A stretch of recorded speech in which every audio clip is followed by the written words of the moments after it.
What if I told you that the most confusing blockbuster of the last decade isn't actually that confusing, once you know what to look for? Christopher Nolan's Tenet made over $360 million at the box office during a global pandemic. It was praised by some as a masterpiece and dismissed by others as deliberately incomprehensible. And honestly, both reactions make sense. Because Nolan does something almost no blockbuster director dares to do. He trusts you to keep up. There is no hand-holding. The movie is designed to be experienced, not explained. So today, we're going to do both. We'll walk through the entire plot of Tenet, explain its time inversion mechanics with original diagrams, and then dig into what the film is actually about on a thematic level. This is Tenet, fully decoded.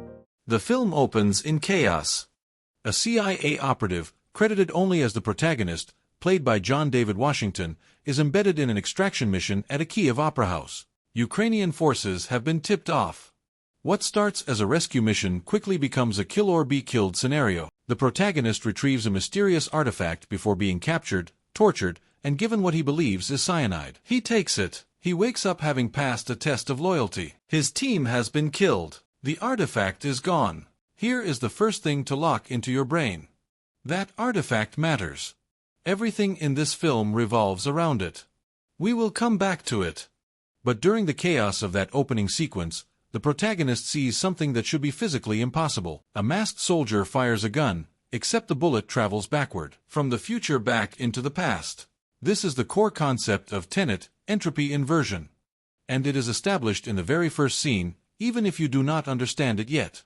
In the real world, entropy is the tendency of systems to move toward disorder over time. Break a glass, it shatters. You cannot unshatter it. Time moves forward because entropy increases forward. In Tenet's universe, technology exists, invented in the future, that can invert entropy entirely. Flip an object's relationship with time. An inverted object experiences time moving backwards relative to everything around it. From the outside, an inverted person looks like they are moving backward. From their perspective, you are the one moving backward. Neither is wrong. They are both right, just from opposite sides of time. Scientist Barbara briefs the protagonist. She believes the inverted bullets are manufactured in the future and sent to the past, artifacts of a war yet to come. The bullets move backward through time, meaning someone in the future manufactured them and sent them to the past. Barbara believes they are artifacts of a war yet to come, a war that the future is already fighting against the past. Got it. Good. Because the whole film builds on this. And here is what makes Tenet different from every other time travel story.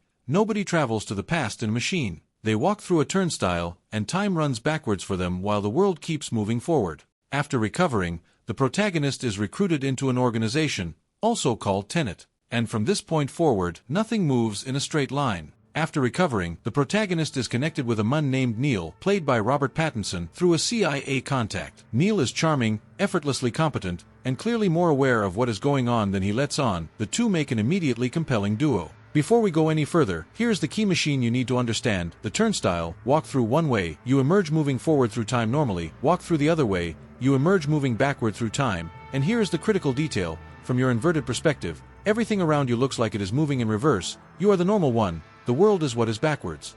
This is what the turnstile looks like in the film, and Sator has won. Now imagine two people in the same room. One is experiencing time normally, Monday, Tuesday, Wednesday. The other has passed through a turnstile and is experiencing time in reverse, Wednesday, Tuesday, Monday.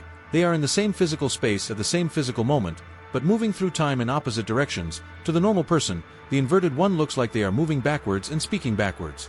To the inverted one, the normal person looks like they are moving backwards and speaking backwards. Neither is wrong, they are both correct, from opposite sides of time.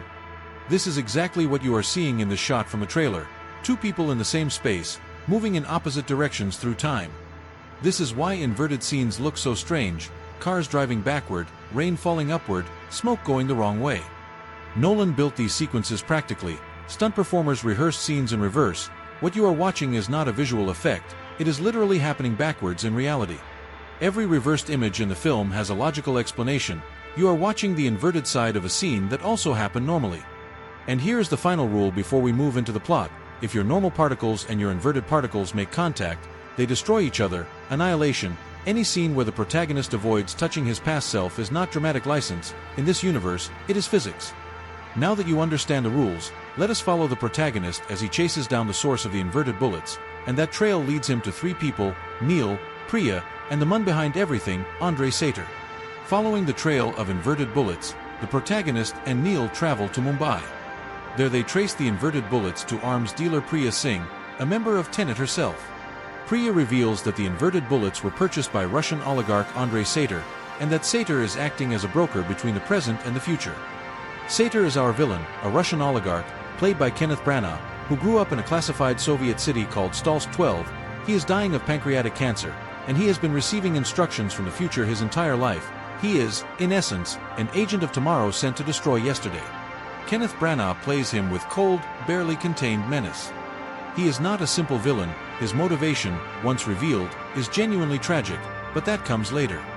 Through British intelligence contact Sir Michael Crosby, played by Michael Caine, the protagonist learns that Stalsk 12 was a classified Soviet city of 200,000 people, quietly abandoned after an underground explosion in the 1970s. Crosby is the man who connects the dots between Sator, Stalsk 12, and the protagonist's next move. That explosion at Stalsk 12 registered on sensors on the exact same day as the Kyiv siege we saw in the opening. That is not a coincidence. These timelines are already overlapping before the story even begins. Sator's connection to Stalsk 12 is the key to understanding his entire motivation. Priya gives the protagonist a way in through Sator's estranged wife, Kat. And somewhere in the Russian wilderness, in a city that no longer officially exists, the answer to everything is buried underground. Now we meet the third pillar of the story, Kat, Sator's estranged wife, played by Elizabeth Debicki. Sator is blackmailing Kat using a forged Goya painting, one she unknowingly authenticated, which he purchased as leverage to control her. Until that painting is in his possession, she cannot break free. She is, in essence, his hostage, kept in line by a piece of paper that proves she authenticated a forgery. The protagonist makes a deal with her, retrieve the painting from Sator's vault, and she will introduce him to Sator. Debicki is extraordinary in this role. She carries the entire emotional weight of a film that otherwise moves at the speed of a jet. To get the painting, which Sator keeps in a vault at a Freeport storage facility at Oslo Airport, the protagonist and Neil devise an audacious plan. Their method of entry: crash a cargo plane into the rear wall of the building. They use an associate named Mahir to pilot the plane directly into the Freeport's rear access wall.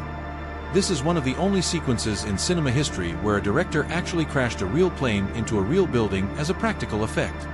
Inside the vault they encounter two masked figures emerging from a large machine, moving in opposite directions, fighting with completely different physics. Here is the reveal, and pay close attention because this pays off much later.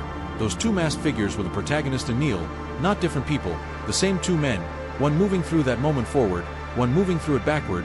They met themselves inside the vault. They just did not know it yet. This is that scene. Two people, two directions through time, the same physical space. Priya later confirms what the machine inside is, a turnstile, given to Sator by the future. Its purpose at this stage is unknown, but from this moment forward, turnstiles become the central technology of the entire plot. Every key scene in the second half of this film involves one.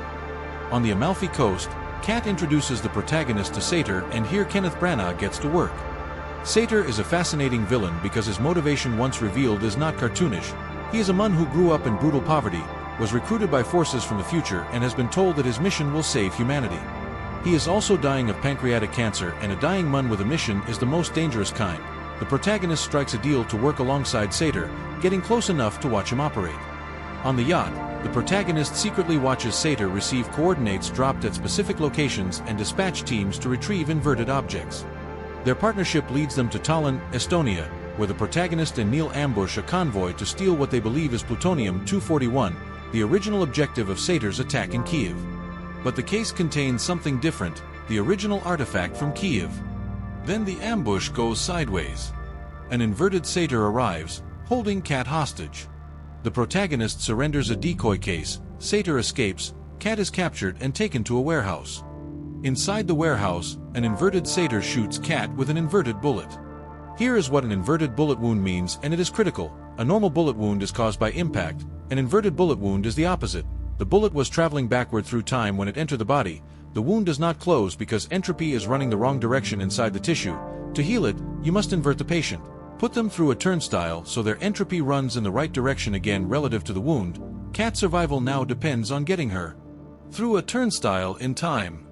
Tenet operatives led by Ives arrive and rescue the protagonist. Sator escapes through the turnstile and now, everyone must go through.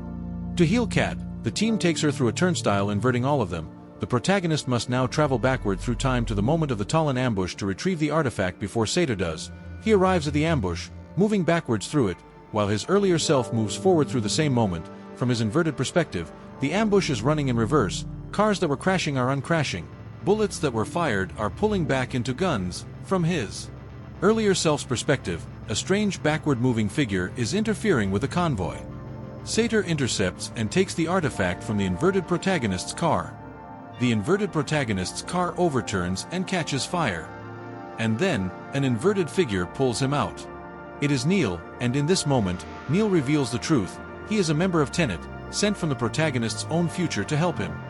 The trio, the protagonist, Neil, and Kat, travel back to the Oslo Freeport to use its turnstile to revert themselves to normal time, but to reach it, the protagonist must fight through the vault, and he ends up fighting his own earlier self, the version of him that was inside during the original heist. This is the Oslo vault fight.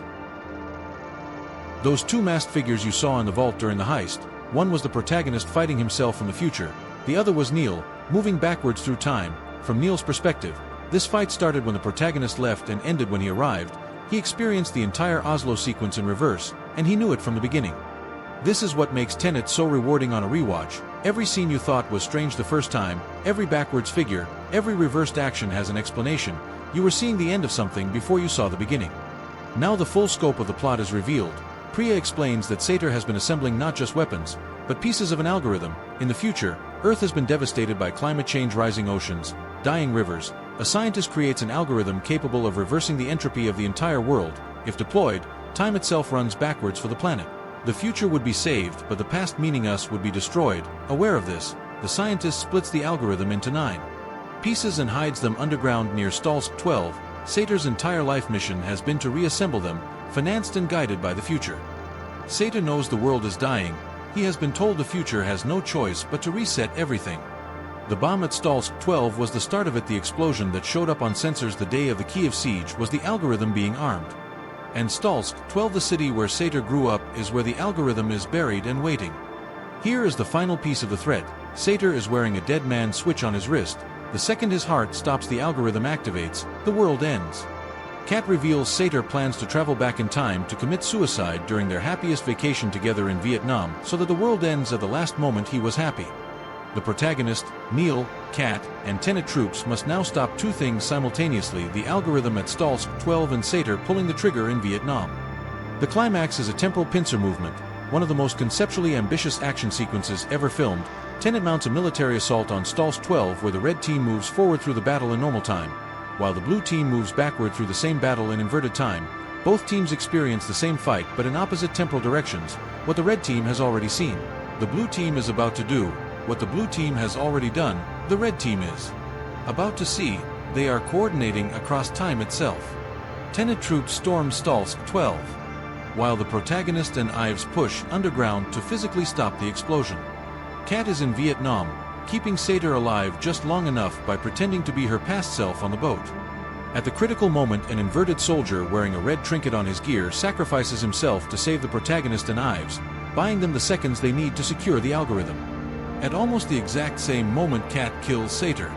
The dead man's switch never triggers, the algorithm is secured, the world is saved. The protagonist notices that Neil is wearing the red trinket. That soldier who died saving them, it was Neil. Neil has always known this. From his perspective, moving backwards through time, this mission began with his own death. Neil tells the protagonist he was recruited by a future version of the protagonist himself. Their friendship, long and deep from Neil's perspective, is only just beginning for the protagonist. Neil must now walk back through that gate, to his death, which from his direction through time he has already survived, and which, from ours, he is walking toward for the first time. And the protagonist realizes he is the mastermind behind Tenet. He built the organization, he recruited Neil, he set this entire chain of events in motion from the future. He is his own origin story. Tenet is a film about a man who fights to save a world and in doing so, creates the very organization that will one day make him fight to save it.